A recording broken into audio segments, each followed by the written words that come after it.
нравится, затянуло. Начиная с семян, когда начинаешь семена высаживать, они начинают проклевываться, и с этого самое начинается интересное. И наблюдаешь за растением, как оно развивается.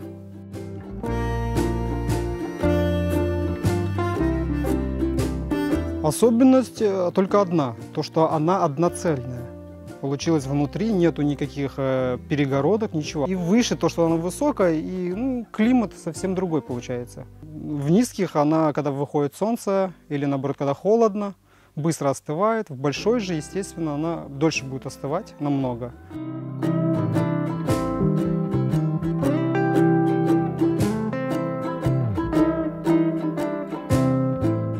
Весенний оборот землю очень тяжело нагреть.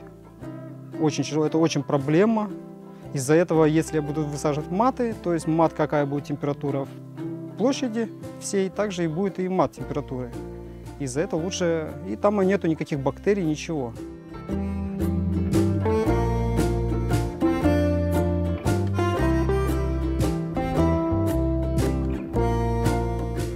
Посынкование это, то есть здесь идет усы, их надо убирать.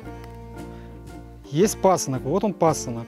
С этого пасынка получается вот такой куст. Если я его, то есть, оставлю, он будет расти вместе с кустом. Он будет одинаковые вот эти кусты. Он будет тоже ускоряться и будет тоже плодоносить.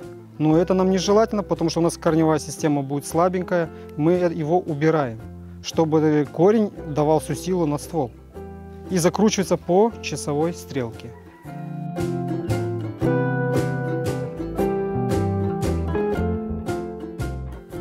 Первые нижних 2 листа каждую неделю.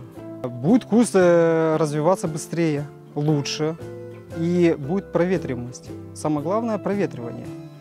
Если не будет проветривания, она просто начнет высыхать и будут появляться болезни.